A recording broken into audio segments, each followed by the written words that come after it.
पूरे हफ्ते की मेरी वीडियो पर जिसका कमेंट होगा सबसे अच्छा, जिसका अंदाज होगा सबसे अनोखा, वो ही बनेगा इस शनिवार का लकी विजेता। देखी जाएगी उसकी कुंडली, फ्री में किया जाएगा विश्लेषण।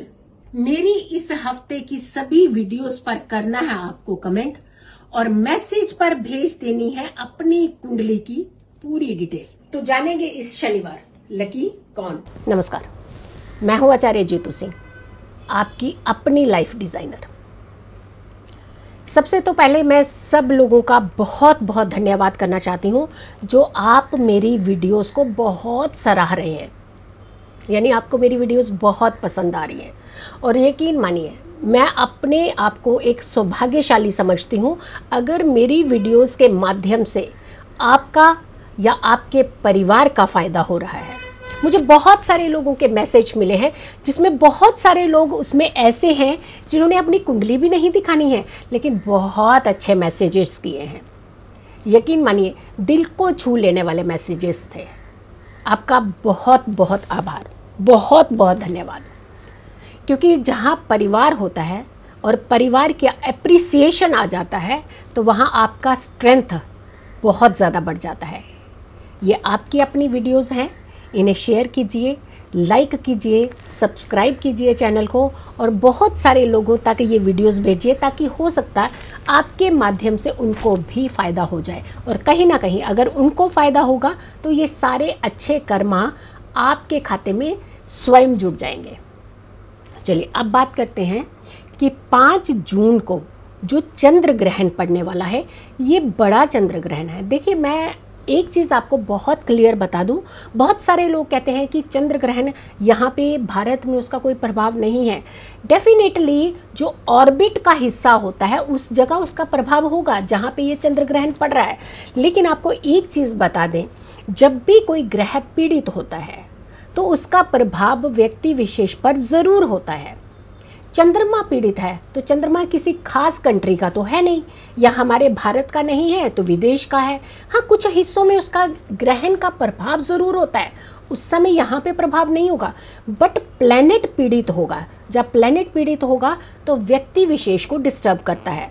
और ख़ास करके कहा जाता है कि एक ही महीने के अंदर जब 2 से 3 कभी भी ग्रहण आपस में पड़ जाते हैं तो यकीन मानिए वहाँ की स्थिति अच्छी नहीं होती।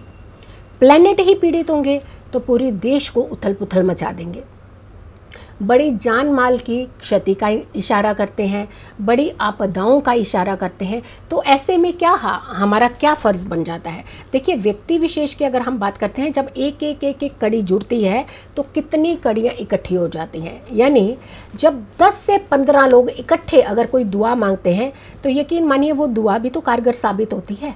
तभी तो कहा जाता है दवा और दुआ, 2 इकट्ठी चीज़ें बैलेंस करती हैं आपके जीवन को, आपके स्वास्थ्य को। तो दुआएं ज़रूर कीजिएगा, आपकी दुआओं में बहुत ताकत होती है। शुरुआत करते हैं कि 5 तारीख को जो चंद्र ग्रहण पड़ने वाला है वो कितने बजे लग रहा है। 5 जून की बात कर रहे हैं, 11:16 पर इसका स्पर्श होगा। ये रात की बात हो रही है जब ये चंद्र ग्रहण पड़ रहा है। और फिर ये मध्य, यानी जिससे हम कहते हैं मध्यकाल, जिस बीच में स्पर्श, परम ग्रास भी जिसे हम कहते हैं, 00:24 यानी मिडनाइट के 12:24 होते हैं ना, मध्य रात्रि के, वैसे उसे लिखा जाता है 00:24। लेकिन ये रात के अगर साधारण तरीके से बताएं हम लोग तो 12 बजे का जो समय होता है उसके बाद 12:24 का जो समय होता है उस समय भोर, जिस समय हम कहते हैं कि मिडल ऑफ द नाइट, उस समय इसका परम ग्रास होगा। और समाप्ति की बात करते हैं तो 2:34 पर ये ग्रहण समाप्त भी हो जाएगा। यानी आपने जब सोना है और जब जागना है तब तक ये ग्रहण खत्म हो चुका होगा। लेकिन आप इसे ऐसे ज़रूर देखिएगा कि प्लैनेट पीड़ित है और मान लीजिए किसी कुंडली में चंद्रमा की स्थिति बहुत ख़राब है तो उसको बहुत जल्दी इफेक्ट करता है।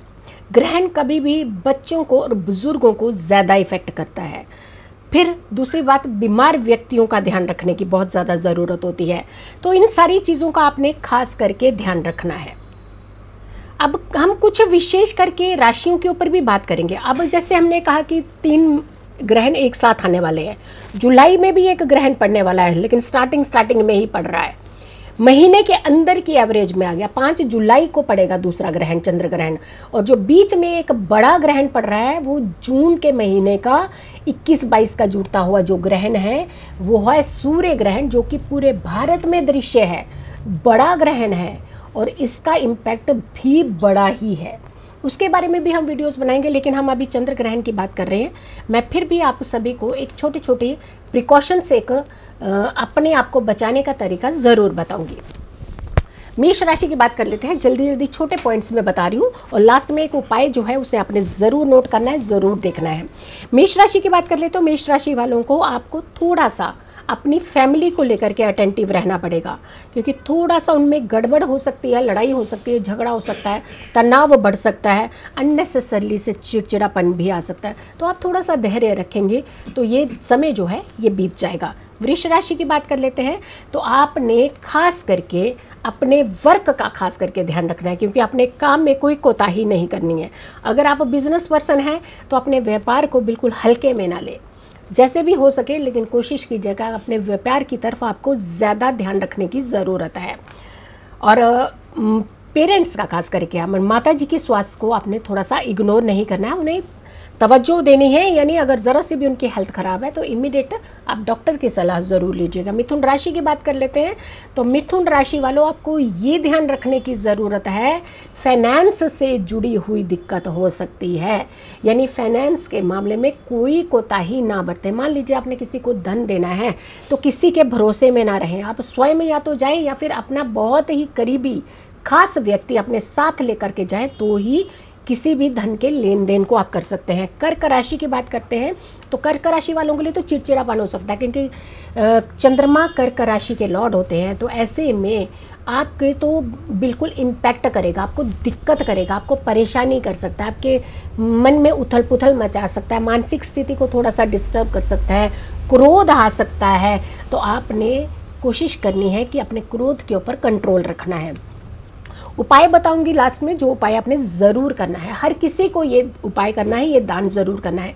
सिंह राशि की बात कर लेते हैं, तो अपने पैसे के ऊपर थोड़ा सा कंट्रोल रखिए। आप मन मुटाव की स्थिति आपके जीवन में पैदा हो सकती है, कि तो आप किसी से भी ज़्यादा द्वेष, ज़्यादा भेदभाव ना करें, थोड़ा सा शांत रहने का प्रयास करें आप।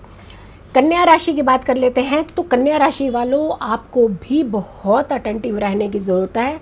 अननेसेसरली होगा क्या कि झगड़ा किसी और का होगा, ज़रा सा आप पास में जा कर के अगर एक सलाह भी देने लगेंगे झगड़े के दौरान, तो सारा झगड़ा आपके ऊपर आ सकता है। तो इसीलिए आपने कोशिश करनी है कि दूसरों के झगड़े में नहीं पड़ना है, दूरी बना करके रखनी है। तुला राशि की बात कर लेते हैं, तो आपने अपने ऊपर तो कंट्रोल करना ही करना है, अपने धन के ऊपर भी थोड़ा सा कंट्रोल करना है, क्योंकि अननेसेसरली के खर्च आपके सामने आकर के खड़े हो सकते हैं।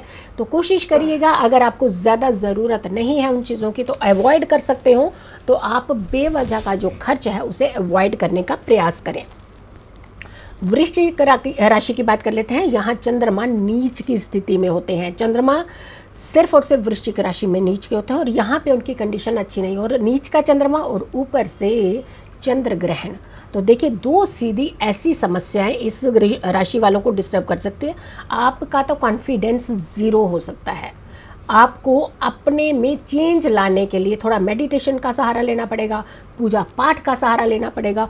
और ग्रहण के टाइम पे कोशिश ना कीजिए कि जल्द से जल्द सोने का प्रयास करें, आप नहीं, आप कर सकें तो आप ओम चंद्रमसे नमः, ओम सोम सोमाय नमः, इस मंत्र का अगर आप जाप कर सके तो जितना ज़्यादा कर सके आप कर सकते हैं, वो आपकी इच्छा है।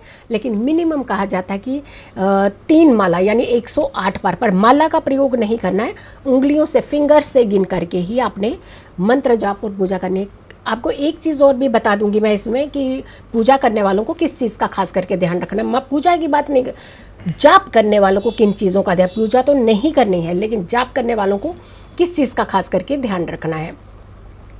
धनु राशि की बात कर लेते हैं, तो धनु राशि वालों का आपको कोशिश कीजिएगा कि अगर कितना भी ज़रूरी समय हो या काम हो, आपको लगता हो कि जाना ही पड़ेगा, तो ना जाएं, यात्रा ना करें।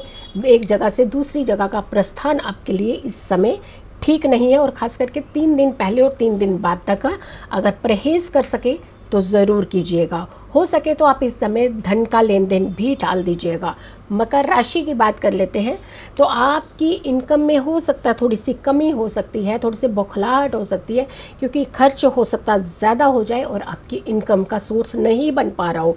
लेकिन कहा जाता है कि इस समय अगर आप मानसिक स्थिति को थोड़ा सा कंट्रोल कर लेते हैं तो यकीन मानिए ये समय टल जाएगा और अगला समय आपके लिए बेहतर हो सकता है। कुंभ राशि की बात कर लेते हैं तो अपने काम में कोई कोताही ना करें, अपने काम को हल्के में ना लें, उसको लाइट में ना लें, उसे इग्नोर ना करें, वरना काम तो हाथ से निकलेगा, आपके लिए हेल्थ इश्यूज़ परेशानी भी हो सकती है।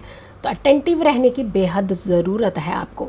मीन राशि की बात कर लेते हैं तो मीन राशि वालों को आपको फ्रेंड्स तो सपोर्ट करेंगे ही करेंगे, लेकिन आपकी शिक्षा में बहुत बड़ा सेटबैक आपको लग सकता है।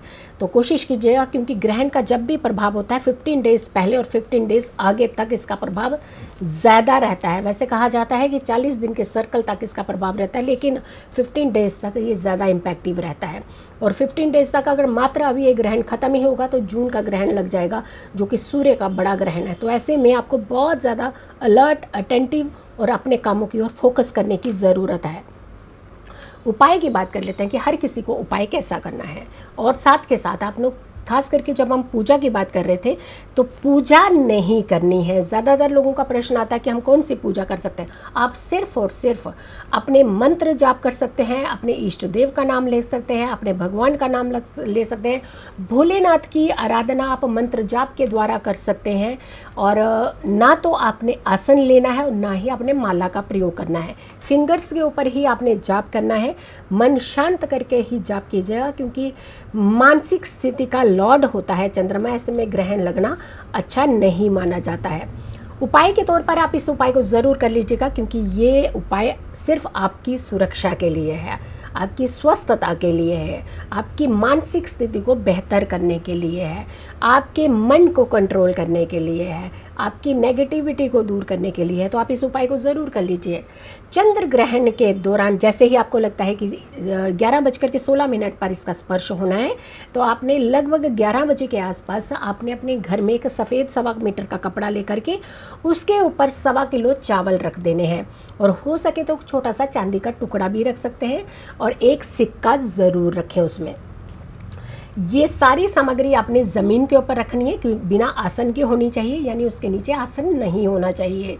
और जैसे ही ग्रहण का स्पर्श हो जाता है 11:16 के बाद आप पूरे परिवार के सभी सदस्य आप उन चावलों को अच्छे से अपना राइट हैंड लगा लीजिएगा और उसके बाद उसको चावल को वहीं रहने दीजिएगा। सुबह जब भी स्नान करने से पहले जब भी आप उठे, स्नान करने से पहले आपने इस दान को दे देना है किसी को। वैसे तो ग्रहण का दान मांगने वाले आते हैं, लेकिन इन केस नहीं भी आ रहे हैं तो आपने इन चावलों को ले जाकर आपने किसी खुले मैदान में छोड़ाना है, बिल्कुल घर में नहीं रखना। उसके बाद ही स्नान करना है आपने। इस उपाय को कीजिए और अपने आप को सुरक्षित रखिए, अपने अपनों को सुरक्षित रखिए और स्वस्थ रखिए। आप जल्दी हाजिर होंगे एक अच्छी वीडियो के साथ। आप मेरे चैनल को ज़रूर सब्सक्राइब करिए। अगर आपको मेरी वीडियोस बहुत अच्छी लगती हैं, कमेंट्स ज़रूर कीजिएगा और साथ के साथ इन वीडियोस को शेयर कीजिए, लाइक कीजिए, दूसरों तक भी पहुंचाइए। खुश रहें, स्वस्थ रहें, पॉजिटिव रहें। नमस्कार। पूरे हफ्ते की मेरी वीडियो पर जिसका कमेंट होगा सबसे अच्छा, जिसका अंदाज होगा सबसे अनोखा, वो ही बनेगा इस शनिवार का लकी विजेता। देखी जाएगी उसकी कुंडली, फ्री में किया जाएगा विश्लेषण। मेरी इस हफ्ते की सभी वीडियोस पर करना है आपको कमेंट और मैसेज पर भेज देनी है अपनी कुंडली की पूरी डिटेल। तो जानेंगे इस शनिवार लकी कौन।